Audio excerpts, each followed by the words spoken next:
शेतकऱ्यांच्याचमुळे निसर्ग कोपतोय. पूर्ण नांगरलेली उन्हात तापणारी जी जमीन असते त्याच्यामध्ये तुम्ही समजा अनवाणी चाललात तर काय होईल?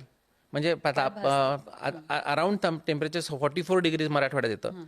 जमिनीचं टेम्परेचर 70 डिग्री असतं. पायाला फोड येतील. ओके, अशा पूर्ण नांगरलेल्या जमिनीमध्ये जमिनी उघड्या करून लोक सोडतात नांगरून. आमची जमीन 2021-22 पासून नांगरलेली नाही आहे. तर आम्ही एक रिजनरेटिव्ह फार्मिंग म्हणून प्रॅक्टिस करतो. तर रिजनरेटिव्ह फार्मिंगमध्ये आमचे 6 नियम आहेत. एक, जमिनीचे हलवा बंद करणे. दुसरं, जमीन कायम झाकलेली असणे, मग त्याच्यावर ऊन पडून ती तापली नाही पाहिजे. तिसरं, जमिनीत कायम जिवंत अथवा मृत मुळं असणे.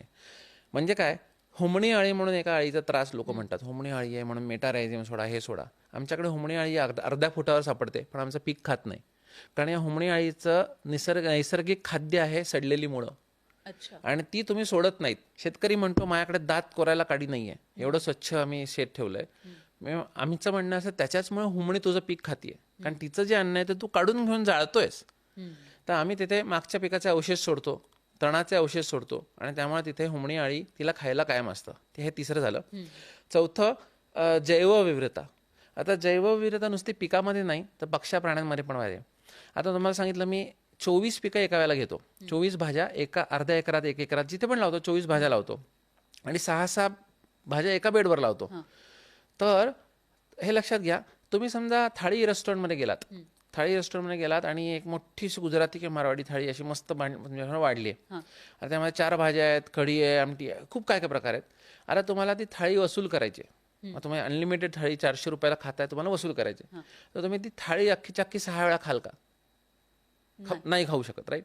मग तुम्ही काय करता, तुम्ही बासुंदी शोधता किंवा गुलाबजाम शोधता किंवा फरसाण शोधता त्यातलं, आणि मग म्हणता की अरे आपण आता अनलिमिटेड किंवा आमरस शोधता, आणि आता आज अनलिमिटेड आमरस खायचा आहे. ओके, तर तुम्ही जेव्हा असं जैवविविधता मांडून देता ना, तेव्हा कीड पण आमरस शोधते. म्हणजे काय होते की तुमचा समजा 1 एकर टोमॅटो आहे, तर टोमॅटोवरची कीड 1 एकरात पूर्ण पसरू शकते. पण माझा 1 एकर टोमॅटोच नाही आहे, माझ्या टोमॅटोच्या लगेच बाजूला मुळा आहे, त्याच्या बाजूला काही आहे, तर माझी कीड डिस्ट्रीब्यूट होते.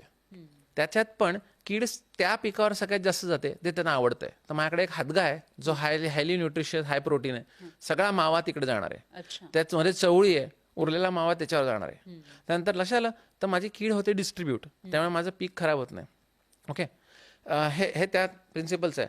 आता नुसती डायव्हर्सिटी क्रॉपची आहे का, तर प्रत्येक क्रॉपवर वेगळी कीड येते आणि वेगळ्या किडीला खाणारी वेगळी कीड येते. म्हणजे निसर्गामध्ये हर्बीवोरस, ओमनीवोरस, कार्निवोरस, डेट्रिटिवोरस कीटक आहेत. तर हर्बीवोरस किडा आल्या की ओमनीवोरस, कार्निवोरस येतातच. तर ती पण व्हरायटी येते. तर माझ्याकडे बघा, मावा खायला ढालकिडा आहे, ढालकिड्याला खायला सरडा आहे, सरडाला खायला खंड्या आहे, आणि खंड्याला खायला मांजर आहे. तर माझ्याकडे प्रत्येक किड्याला खायला किडा आहे. 2024 पासून आम्ही फवारण्या बंद करून टाकल्या. आमच्या पण म्हणजे आम्ही आधी घरगुती औषधं जे बनवायचो, अर्क बिरक बंद करून टाकलं, गरजच उरली नाही.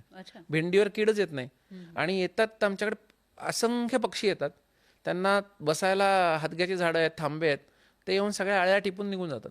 तर अळ्याच नाही आहेत, कोबीवर सुद्धा अळ्या येत नाहीत, फ्लॉवरवर सुद्धा अळ्या येत नाहीत. म्हणजे याच्यामध्ये एकतर तुम्ही नांगरणी केलेली नाहीये, त्याचा खर्च बाजूला गेला, त्याच्यानंतर आळी पडत नाहीये, त्याच्यामुळे जी काही तणनाशक आहे, किंवा दुसरं एक म्हणता येईल की त्या आळ्या नष्ट करण्यासाठी जी तुम्ही फवारणी करतात त्याचाही खर्च तुमचा बाजूला गेला. आणि अशामध्ये मग उत्पादन किती येतं? कारण जे शेतकऱ्यांना भीती ही वाटते की जर आपण मशागत केली नाही तर चांगलं उत्पादन येणार नाही.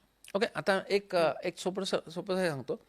डायरेक्ट सेलिंग असेल तर हे महत्वाचं नाही की तुम्ही किती उत्पादन करताय, हे महत्वाचं तुम्ही किती विकू शकताय. आता तुम्हाला एक सोपं सांगतो. 20 मेथी, 20 पालक, 20 कोथिंबीर, 20 कांदापात, 4 झालं. आता 5वा ऍड करूया, एक कोथिंबीर, पालक, मेथी, कांदापात आणि करडई घेऊया, 20 करडई. अशा 100 जुड्या आहेत, 10 रुपयाला विकल्यात. ओके, डायरेक्ट सेलिंग आहे. 100 जुड्या, 10-10 जुड्या प्रत्येकी करायला एक एवढूसं वाफा सुद्धा पुरतो. असं रोजचं उत्पादन केलंय तर 10 रुपयाला विकलाय, 1000 रुपये तुम्हाला रोज मिळतात. 50% नेट प्रॉफिट मिळाला तर 15,000 पगार इथे झालाय. लक्षात मी काय म्हणतोय, सगळ्या भाज्या 5-5 किलो आहेत, अशा 100 किलो भाज्या आहेत 20 प्रकारच्या, किंवा सगळ्या भाज्या 8-10 किलो आहेत. अशा काही भाज्या, आता भेंडी 25 किलो होते आमच्याकडे, कारण ती मुलांना आवडते, जास्त जाते. गवार जास्त होते, वांगी कमी होतात, टोमॅटो कमी होतात, टोमॅटो जास्त होता, सॉरी, कारण त्या सगळ्यात घालते जातात. तर प्रोपोर्शनेटली भाजी घेतली तर 100 किलो भाजी आहे. माझ्यासारखं 100 रुपये किलो पण रेट नको धरायला, 70 रुपये घेऊया. तर ते किती झाले 7,000 हां नाही हां 7,000 झाले ना. हां तर 7,000 ते आणि 1,000 हे असं 8,000ची भाजी झाली. 50% धरूया, 4,000 खिशात गेले. 4 त्रिक 12 1,20,000 झाले. असं येते. तुम्हाला किती विकता येतं हे महत्वाचं आहे, किती करता हे महत्वाचं नाही. आणि हे जे तुम्हाला कॅल्क्युलेशन सांगितलं हे 1 एकराच्या आत होतं. अच्छा हे मी सांगितलं ना 100 किलो भाजी आणि या माझ्यामध्ये 1 एकराच्या आत होतं. कुठलाही शेतकरी याला पडताळून बघू शकतो. ओके तर मेंटॅलिटी स्विच झाली पाहिजे की की आज सगळ्यात पहिले मार्केट सेट करा, डिमांड वाढवा. मी शेती डायरेक्ट 10 एकरांनी 5 एकरांनी 7.5 एकरांनी सुरू नाही केली. अच्छा मी 1 गुंठ्यानं सुरू केली.